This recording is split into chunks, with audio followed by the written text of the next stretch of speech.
नमस्कार विद्यार्थी मित्रों, आज हम पाठ 2 अनूठे इंसान એટલે કે અલગ જ પ્રકારના માણસો કે જેમનું વ્યક્તિત્વ સાવ અલગ જ હોય છે એવા માણસોનો એક પ્રસંગ છે તે આપણે જોઈશું। इस इकाई में 2 प्रसंग है। आ पाठ में 2 प्रसंगों आपेला छे। प्रथम प्रसंग फ्रांस के महान शासक नेपोलियन बोनापार्ट के बचपन पर आधारित है कि जे पहला नंबरनो प्रसंग है ए महान फ्रांसनो महान शासक नेपोलियन बोनापार्टना बाळपणनो छे, जो हमें सत्य एवं प्रामाणिकता की राह पर चलने की प्रेरणा देता है कि जेनाथी आपणे एमां सत्य अने प्रामाणिकताना रस्ता पर चालवानी प्रेरणा मळे छे। जबकि दूसरे प्रसंग में केरल की देशभक्त लड़की कौमुदी के सच्चे दान का निरूपण है। अने बीजा प्रसंग में केरळनी एक देशभक्त छोकरी छे कौमुदी, एनु साचू दान एनु निरूपण करवामां आवेलुं छे। तो आपणे जोईए। ऐसा था नेपोलियन कि नेपोलियन आवो हतो। नेपोलियन जब छोटा लड़का था तभी से वह सत्यवादी था। नेपोलियन જ્યારે નાનો બાળક હતો ત્યારથી જ એ સત્યવાદી હતો। एक दिन वह अपनी बहन इलाइजा के साथ आँख मीचोनी खेल रहा था। एक दिवस ते एनी बहनનું नाम છે इलाइजा કે એની સાથે આંખ મીચોની એટલે કે આપણે આંખ મીચોની એટલે આંતરિક ખિસકોલી અથવા તો સંતાકુકડી રમતા હતા। તેઓ संताकुकड़ी आँख मीचोनी એટલે કે संताकुकड़ी रमता हता। इलाइजा छिपी थी और नेपोलियन उसे ढूंढने के लिए इधर उधर दौड़ रहा था कि इलाइजा संतायेली हती अने नेपोलियन तेने शोधवा माटे आम तेम दौड़ी रह्यो हतो। अचानक वह एक लड़की से जा टकराया। अचानक ते एक छोकरी साथे अथड़ाई गयो। लड़की अमृत बेचने के लिए ले जा रही थी अने छोकरी हती जे ए अमरूद एटले के जामफळ वेचवा माटे लईने जई रही हती। नेपोलियन के टकराने से उसकी टोकरी नीचे गिर पड़ी अने नेपोलियन एने टकरायो, एने अथड़ायो, एना लीधे एनी जे टोकरी हती ए नीचे पड़ी गई। कीचड़ होने के कारण उसके सारे अमरूद खराब हो गए अने कीचड़ नीचे हतुं एना लीधे एना बधा ज जामफळ खराब थई गया। वह रोती हुई कहने लगी, अब माँ को मैं क्या जवाब दूंगी? अने पछी ए रोता रोता बोली कि हवे हूँ माँ ने शू जवाब आपीश? इलाइजा कहने लगी, चलो भैया हम यहाँ से भाग चले। के इलाइजा एमनी बहन नेपोलियननी हती ए कहे छे के चालो के भाई आपणे अहींयाथी भागी जईए के एटले के आ छोकरी भले रड़ती आपणे एने अहींया मूकी अने भागी जईए के एने जे करवुं हशे ए करशे। तो पछी जो सांभळो नेपोलियन शू कहे छे, नहीं बहन हमारे कारण ही तो इसकी हानि हुई है। यह कहकर नेपोलियन ने जेब में से रखे 3 छोटे सिक्के उस लड़की को देकर कहा, बहन मेरे पास ये 3 ही सिक्के हैं, तुम इन्हें ले लो। एने कह्युं के एनी बहने एम कह्युं के चालो आपणे अहींयाथी जता रहीए। तो नेपोलियन कहे छे के ना बहन के आपणा लीधे ज के आनुं नुकसान थयुं छे। अने एवुं कही अने नेपोलियने एना खिस्सामांथी 3 नाना सिक्का हता ए छोकरीने आपीने कह्युं के बहन के मारी पासे मात्र आ 3 ज सिक्का छे के तू आने लई ले। इन 3 सिक्कों से क्या होगा? मेरी माँ मुझे बहुत मारेगी। लड़की ने कहा। छोकरीए शुं कह्युं के आ 3 सिक्काओथी मात्र शुं थशे कि मारी मम्मी तो मने खूब ज मारशे, मारी माँ मने मारशे। अच्छा तो तुम हमारे साथ घर चलो, हम तुम्हें अपनी माँ से और पैसे दिलवा देंगे। नेपोलियन कहे छे के सारू तो के तू अमारी साथे घरे चाल अने के हूँ मारी मम्मी पासेथी तने बीजा पैसा अपावडावी दईश। इस पर इलाइजा ने नेपोलियन से कहा, भैया इसे घर ले चलोगे तो माँ नाराज होगी। अने नेपोलियने જ્યારે પેલી છોકરીને એવું કહ્યું એટલે ઇલાઇજા કહે છે કે ભૈયા કે આપણે આને ઘરે લઈ જઈશું તો આપણી माँ नाराज થઈ જશે। नेपोलियन नहीं माना, नेपोलियन मान्या नहीं। वह उस लड़की को अपने साथ घर ले गया અને એ એમની સાથે એ જે છોકરી હતી એને ઘરે લઈ ગયા। माँ को घटना की जानकारी देकर वह बोला કે એની મમ્મીને બધી જે ઘટના બની હતી એની બધી માહિતી આપી દીધી અને પછી કહ્યું, माँ आप मुझे जो जेब खर्च देती है उसमें से इस लड़की को पैसे दे दीजिए। એમણે શું કહ્યું કે જે તમે મને પૈસા વાપરવા માટે આપો છો એમાંથી કે મને આ છોકરીને એ બધા પૈસા આપી દો। ठीक है, मैं तुम्हारी सच्चाई से खुश हूँ, मगर याद रखना अब तुम्हें 1 महीने तक जेब खर्च के लिए कुछ भी नहीं मिलेगा, माँ ने कहा। એની મમ્મીએ શું કહ્યું પછી નેપોલિયનને કે સારું, પરંતુ કે હું તારી સચ્ચાઈ ઉપર ખુશ છું, પરંતુ યાદ રાખજે કે હવે તને 1 મહિના સુધી તું જે ખર્ચમાં તારા વાપરવા માટેના પૈસા હતા એમાંથી તને કશું જ નહીં મળે।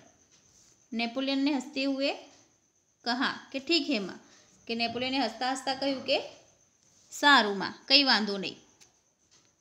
माँ ने उस लड़की को 2 बड़े सिक्के दिए। वह खुशी खुशी घर लौट गई અને નેપોલિયનની માએ તે છોકરીને મોટા મોટા 2 સિક્કા આપ્યા અને એ છોકરી खुशी खुशी એના ઘરે ગઈ। नेपोलियन को धक्का देने की सज़ा तो मिली, परंतु सत्य के पथ पर चलने के कारण उसे यह सज़ा भुगतने में बहुत अद्भुत आनंद आया। कि नेपोलियन ने जे धक्को मार्यो हतो छोकरीने एनी सज़ा तो मળી, परंतु के एने सत्यना रस्ता पर चलवानी जे सज़ा हती ए भोगववानुं एने अद्भुत आनंद आव्यो। वास्तव में नेपोलियन सच्चाई के पथ पर चलने वाला इंसान था। वास्तव में एटले के वास्तविकता थी नेपोलियन हमेशा सच्चाईना रस्ता पर चालवावाळा ज माणस हता। बचपन से ही उसे खुद पर दृढ़ विश्वास था और दृढ़ इच्छा शक्ति भी। कि જ્યારે નેપોલિયન નાના હતા ત્યારથી જ એમના પોતાના ઉપર ખૂબ જ વિશ્વાસ હતો અને એમની ઈચ્છા શક્તિ ઉપર પણ એમને ખૂબ જ વિશ્વાસ હતો। अब हम द्वितीय इकाई देखेंगे, सच्चा दान, यानी कि साचू दान। दान एटले कि जे આપણે કોઈ બીજી વ્યક્તિને મદદ માટે આપણાથી જે થતી મદદ માટે આપણે એને કોઈ વસ્તુ કે કઈ ખાવાની વસ્તુ આપણે એને આપીએ છીએ તો એને દાન કહેવામાં આવે છે। પછી ભલે પૈસા હોય, ખાવાનું હોય કે કપડાં હોય તો એ બધું દાનમાં જ કહેવામાં આવે છે। मालबार केरल की बात है। मालबार एटले के ए समये केरल मालबार कहेवामां आवतुं हशे के केरलनी वात छे। वहाँ बड़गरा नामक एक गांव में सभा का आयोजन किया गया। त्या बड़गरा नामना एक गांव में सभानुं आयोजन करवामां आव्युं। गांधी जी ने अपने भाषण में सभा में उपस्थित सभी बहनों से जेवरों की भीख मांगी। कि ए वखते ज्यारे देश आपणो आजाद नतो थयो ए वखतनी वात छे आ। एटले ए वखते सभामां गांधीजीए एमना भाषणमां बधा ज जे उपस्थित हती बहनों एमनी पासे घरेणाओनी भीख मांगी। एटले के जेवर यानी कि घरेणाओ, दागीना, बहुत सी वस्तुएं भेट में मिली अने एमने भेटमां घणी बधी वस्तुओं मळी। अपना भाषण समाप्त करके गांधी जी उसको नीलाम करने लगे। एमनुं भाषण पती गयुं, एमने दानमां घणी बधी वस्तुओं मळी, परंतु पछी एमनुं भाषण पूरुं करी अने गांधीजी ए बधी वस्तुओने नीलाम करवा लाग्या। उसी समय कौमुदी नाम की 16 वर्ष की एक कन्या धीरे से मंच पर चढ़ाई अने ए ज समये कौमुदी नामनी एक 16 वर्षनी छोकरी जे धीमे धीमे मंच एटले के जे स्टेज हतुं एना उपर आवी। उसने एक हाथ की सोने की चूड़ी उतारी और उसे गांधी जी को देते हुए बोली, क्या आप मुझे अपने हस्ताक्षर देंगे? એને શું કહ્યું, એના હાથમાંથી એક સોનાની બંગડી ઉતારી અને ગાંધીજીને આપતા બોલી કે શું તમે મને તમારા હસ્તાક્ષર આપશો? હસ્તાક્ષર એટલે કે સહી, આપણે ઓટોગ્રાફ કહીએ છીએ, પણ એને હિન્દીમાં એને હસ્તાક્ષર કહેવામાં આવે છે। गांधी जी हस्ताक्षर कर ही रहे थे कि उसने दूसरे हाथ की चूड़ी भी उतार दी। ने गांधीजी हजू हस्ताक्षर करीने आपता ज हता अने ए वखते ए छोकरीए बीजा हाथनी पण बंगड़ी उतारी दीधी। यह देखकर गांधीजी ने कहा, अरे पगली लड़की, दोनों चूड़ियाँ देने की ज़रूरत नहीं है, एक ही चूड़ी लेकर मैं तुम्हें अपने हस्ताक्षर दे दूंगा। गांधीजी आ जोई अने कह्युं कि अरे पगली छोकरी एटले के पागल छोकरी के तू बे बंगड़ीओ आपवानी के जरूर नहीं, तारी एक ज बंगड़ी लई अने हूँ तने मारा हस्ताक्षर मारी सही तने करी आपू छूं। इसके उत्तर में कौमुदी ने अपने गले का सुवर्ण हार उतार लिया अने एना जवाब में एने एना गळामांथी जे सुवर्ण यानी कि सोनानो जे हार हतो ए पण एने उतारी दीधो। गांधीजी ने पूछा, तुम्हें अपने माता पिता से आज्ञा ले ली है न? गांधीजी एने पूछ्યું कि ते तारे मम्मी पप्पानी आज्ञा तो लीधी छे ने?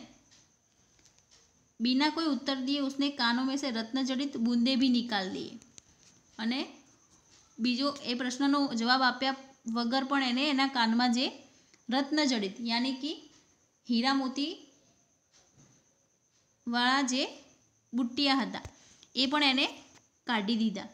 गांधीजी ने पूछा, तुमने इन आभूषणों को देने के लिए अपने माता पिता से आज्ञा ले ली है न?